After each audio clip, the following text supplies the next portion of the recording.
get a close look at the tail. I mean, obviously not too close. And to think this is a fish that until recently I didn't even know existed. The chuchaderia is unlike any other ray I've come across. Okay, nearly 53 inches. Which would make it easily 250 pounds. But what really makes this species stand out is that it is a killer, with a weapon as brutal as a medieval mace, like a club fortified with rusty nails, which it drives in with its massive bulk. I have to just kneel on top of the animal. Okay.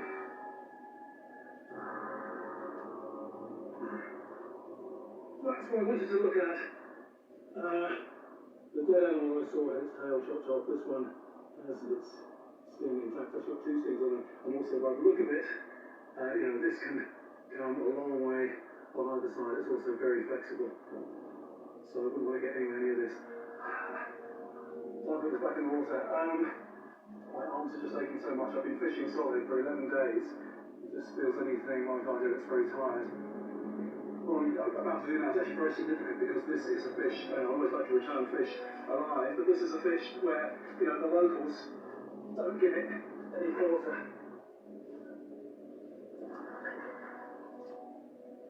This stingray has evolved to survive in totally fresh water. In fact, it is now thought to be incapable of living on the sea. Just bent over it here, I'm just not seeing the shape of the fish at all. I've just got this huge broad back with this amazing pattern on it. As fish go, it has to be one of the strangest fish there is. And, river as well, the size of this thing. I've been fishing the world's rivers now for 4 decades. But landing a monster like this makes me wonder what else is out there, still to discover.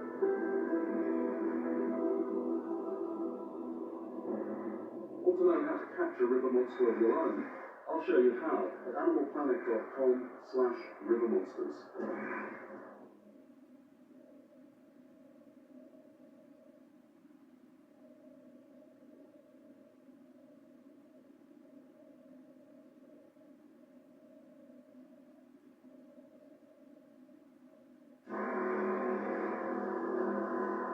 My name's Jeremy Wade.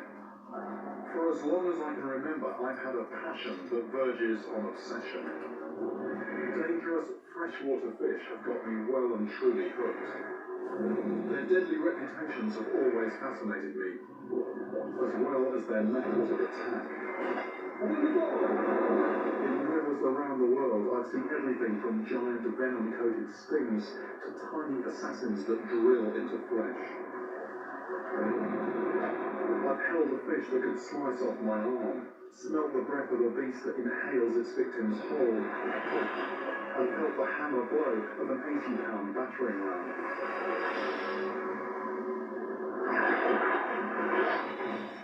Yet of all the nasty devices I've come across, there is one murderous-looking weapon that really stands out. It belongs to a sea monster that swims hundreds of miles up rivers. A monster that has completely eluded me until now. Fish on! Fish on!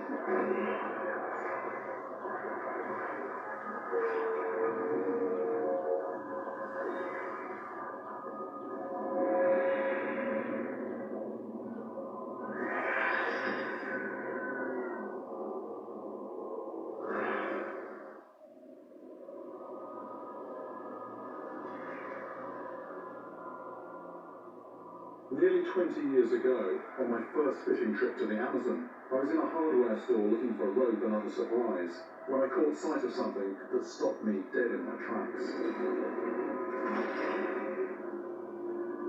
It was about a yard long, with a profile just like a chainsaw. Except that each vicious-looking point was fully 2 inches long. What I stumbled upon was the snout, or rostrum, of a fish the locals called the araguagua. This is an animal I've been vaguely aware of from my youth, but which I've never actually seen. In the comics and adventure books of my childhood, this creature was normally depicted as a sea monster, usually brandishing its serrated weapon that terrified skin divers.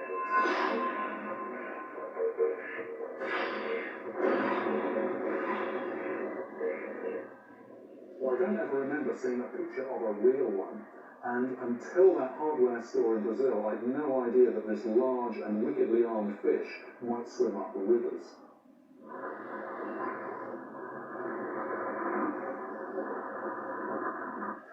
The animal in question is known in English as a sawfish.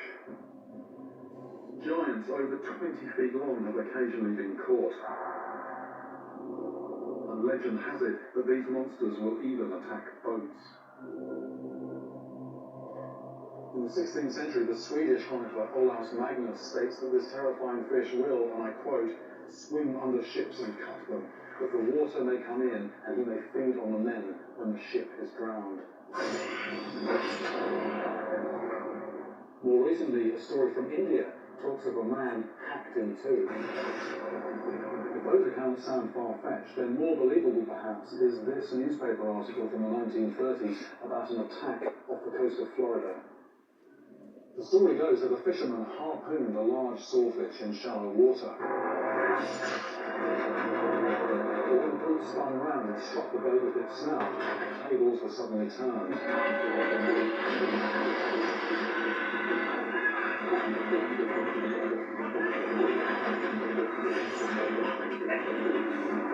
I shudder to imagine that rack of teeth scything into human flesh.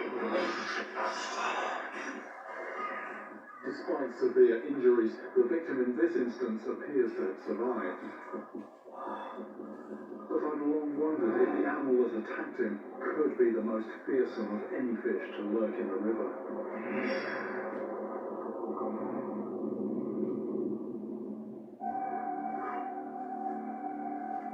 As I prepare to go in search of one, two questions are at the front of my mind. Why is such a large sea-dwelling predator coming into fresh water? And is the sawfish as deadly as it looks? Once common throughout the tropics, sawfish are now increasingly hard to find. Commercial fishing in particular has taken a heavy toll. Decades of overkill have almost wiped them out. To track down this rare beast, I'm heading to Australia's wild northwest.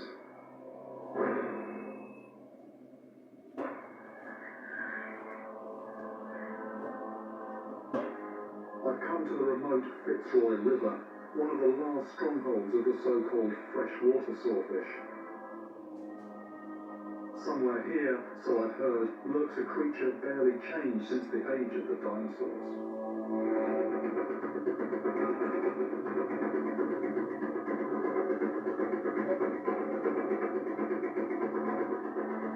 At the mouth of the river, I venture into unfamiliar territory. This is a no-man's land of shifting mud and treacherous currents. But the dangers I can see are only half the picture. Hidden below the surface are some of the world's most notorious man-eaters.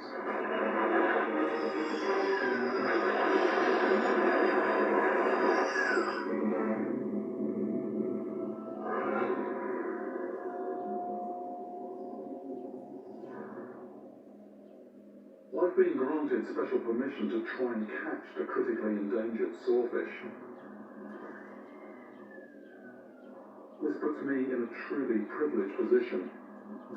Yet in such a vast area, there's no guarantee I'll even find one. What numbers the square mile of the water? It is ridiculous. The warm, shallow water at the mouth of the Fitzroy is prime sawfish habitat. 20 years ago, a local fisherman snagged an 18-footer not far from here.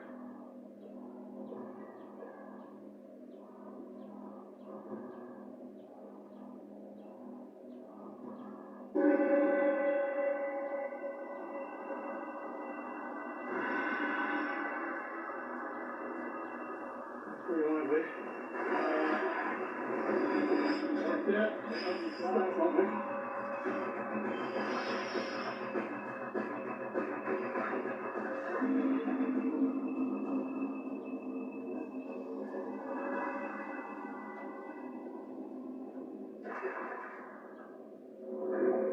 If I hadn't seen what was responsible for that, I might be getting quite excited now. I might be thinking that's something toothy, but that's my claw marks. Everything is hungry down here.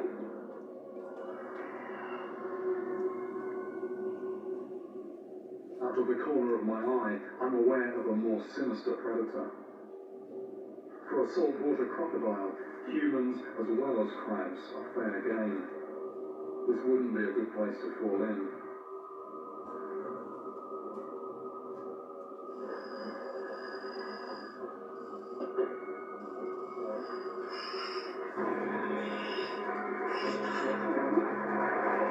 This time, I'm hooked into something meaty. It's only day one, but I wonder if I'm about to get lucky.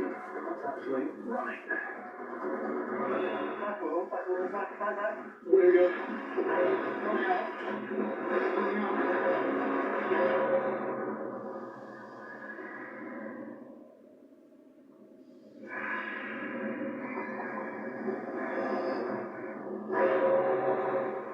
In northwest Australia, I'm on the trail of a monster that's almost vanished from the face of the earth. But the sawfish isn't the only big fish in these waters. Okay, hold there. Let's take this easy, because I can't get a positive ID in the water. Very muddy water.